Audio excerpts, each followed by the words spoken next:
Hey, what's up? It's been a while since I last posted content about the Spurs matchup previews. I've been building out a ranking system behind the scenes, and I wanted it to be rock solid before bringing you this schedule analysis. So let me show you what I've been working on and why it changes everything about how we evaluate the remaining opponents. I'm using LO ratings, a dynamic point system where every team starts at 1500. Win a game, your rating goes up. Lose, it goes down. But here's the key. The quality of your opponent determines how much. Beat the Thunder, massive ELO gain. Lose to the Wizards, massive loss. It rewards blowouts over close wins, it accounts for home court, and it even gives bonus points for winning on back-to-backs. This isn't just about records, it's about who you've beaten and how you've beaten them. Let's get into it. First up, the Spurs sits at an ELO rating of 1,708, solidly above league average at 1,500. They've faced opponents averaging 1,576 ELO all season, meaning they've already been battle tested against above average competition. But here's where it gets interesting. They've played 45 games, and looking at the difficulty curve, the real grind is just beginning. Check out April. That 1608 average opponent LO is the highest of any month this season. And here's the killer stat. The Spurs have 10 back-to-back games remaining, with 3 at home, but a staggering 7 on the road. Back-to-backs haven't made their schedule significantly easier either. Average opponent strength barely drops from regular games. The home-road split tells the real story. 39 home games averaging 1,571 ELO opponents, 43 away games at 1,581. Not a massive gap, but when you're grinding through back-to-backs in hostile arenas, those 10 LO points compound. Now let's talk about tomorrow's matchup. On paper, this looks like a Spurs has a huge advantage. But the NBA doesn't work on paper. We just saw the first place Thunder get their 9th loss handed to them by a struggling Pacers team. Any given night, anything can happen. First, let's talk about who's hot and who's not for San Antonio.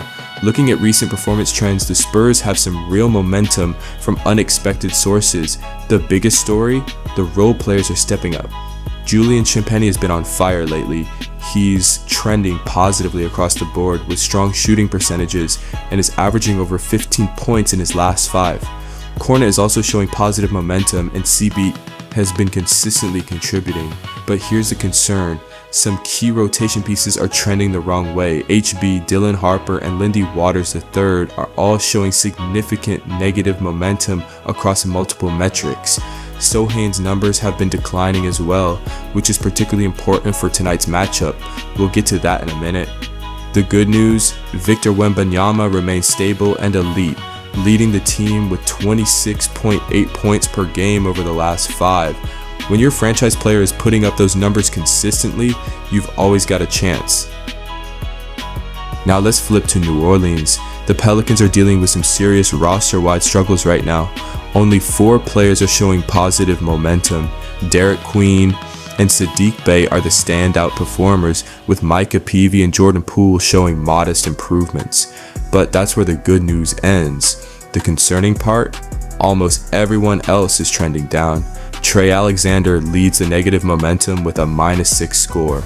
Herbert Jones, Yves Missy, Trey Murphy, and Bryce McGowens are all declining across multiple categories. When you have this many rotation players struggling simultaneously, it creates real problems on both ends of the floor. Trey Murphy is still their leading scorer at 25 points per game over the last 5, but his overall trend is negative. Alright, now here's where this game gets really interesting from a tactical standpoint. We've got a clear stylistic matchup to exploit on both sides. San Antonio ranks in the 82nd percentile for transition offense. They're elite at running and scoring in the open court. The Pelicans, they're in the 77th percentile defensively in transition, which means they're bad at stopping it. This is a massive opportunity for the Spurs. With Wembanyama's ability to push the ball after rebounds and the Spurs' young legs wanting to run, they absolutely need to push the pace tomorrow night. Every defensive rebound should trigger an immediate outlet, make New Orleans defend in space, get them scrambling, and force their compromised roster to rotate and recover for 48 minutes. Now here's the flip side. New Orleans is actually quite good at isolation offense, ranking in the 65th percentile. The Spurs are solid defensively at the 64th percentile in isolation defense. This creates an interesting strategic opportunity. The Pelicans will likely look to slow the game down and hunt mismatches in isolation, probably attacking whoever isn't Victor Wembanyama. Zion Williamson, when healthy, is a very capable isolation scorer. This brings me to a crucial point: Jeremy Sochan. Despite his recent struggles trending downward in overall production, Sochan remains one of the Spurs' best individual defenders. If New Orleans wants to play isolation ball, this is exactly a perfect game for him to get his mojo back. When you need a versatile physical defender who can match up against multiple positions, he should be getting some minutes defending whoever the Pelicans try to feature in isolation situations. His ability to absorb contact and disrupt rhythm could be the difference maker when New Orleans tries to slow the game down. So here are my 3 keys for tomorrow for San Antonio. Push transition relentlessly, and this is your clearest path to victory. Get Julian Champagnie clean looks. He's shooting the ball with confidence right now. A possible tune-up game for Jeremy Sochan to bring his confidence up for New Orleans. Slow the pace and control tempo. Don't let this become a track meet. Hunt isolation matchups and attack whoever isn't Wembanyama. Derek Queen and Sadiq Bey need to continue their positive momentum. You need their production. Looking at these trends in tactical matchups, I think the Spurs have a real advantage if they dictate pace.